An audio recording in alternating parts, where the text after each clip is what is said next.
Captain, at 115 for 3 after 28 overs, was there any concern in the dressing room that you might not get to the kind of total that you were looking at?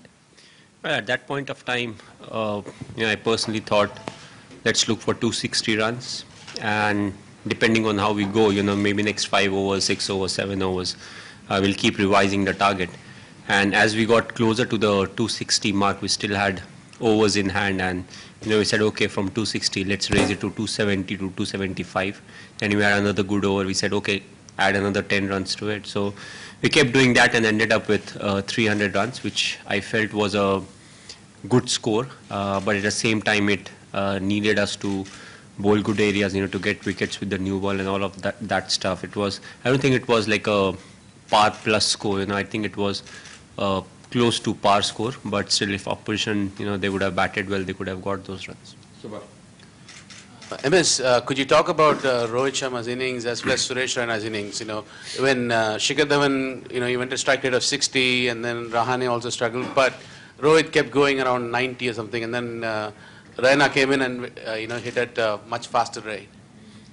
I think if you see what really happens is, it was a bit difficult to score. The reason being, if 4 of your top 5 batsmen, if they are not striking very cleanly and if they're finding it difficult, definitely it means there's something on offer for the fast bowlers. And I thought they started off really well. Once they started bowling that back of a length channel, it was difficult for the batsmen to freely rotate.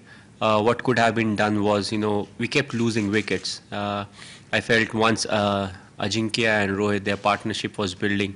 They could have gone on and played maybe a few more overs. The reason being, if you have already played 35-40 deliveries, the new batsman coming in, if you are finding it difficult, he will certainly find it difficult. So he will have another 15-20 deliveries minimum, and that keeps piling up. So apart from that, I felt Rohit and Raina, they batted well.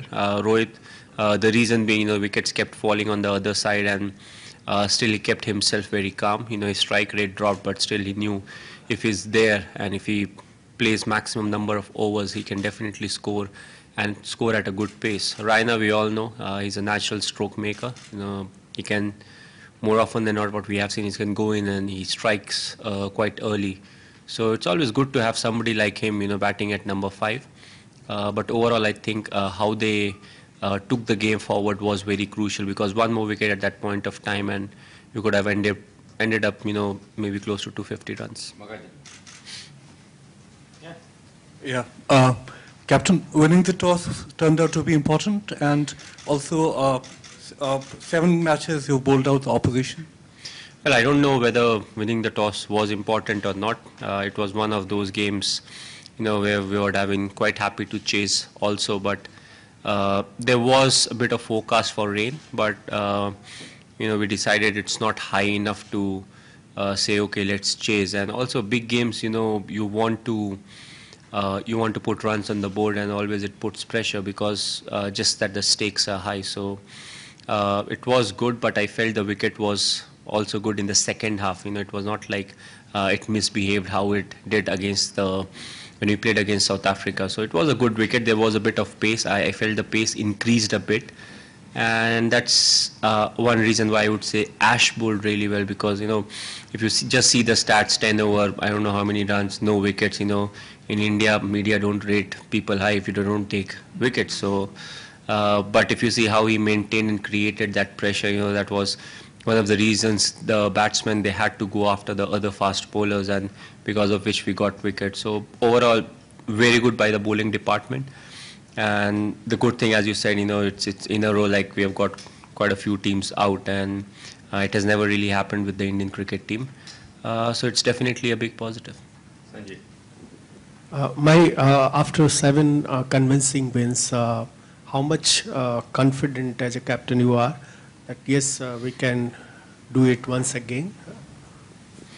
I think what's important for us is, we have scored runs in all the games, whether we are batted first or chased, and still we don't have our batsmen in the top 5 run scorers list for the World Cup, which means, everybody has chipped in, everybody has contributed, which is a good position to be in, especially in the knockout stages. And we'll have to keep repeating what we have been doing, as simple as that. You win a game, whatever you have done right, you have to keep repeating. Maybe the individuals who get the number of wickets, they will change. The batsman who scores runs, the names will change. But till we are scoring runs and we are taking wickets, that will be good for us. MS, could you talk us through the power play phase? There was no mindless logging, but you still collected 50 runs. And did that play a crucial role in salvaging the innings back? I think power play is something we have done well on and off. I don't think we have consistently done well in the power plays. What actually went wrong quite a few times was the fact that we actually lost a wicket just before the start of power play. And then, you go into the first over and the second over, you lose one wicket. And from that point, you can't really cash in, during the power play. And I felt what we are doing well over here is, we are playing proper strokes. But at the same time, what's important is not to consider power play as a lottery system where you're like, okay, 5 overs, we want to get 55, 60 runs.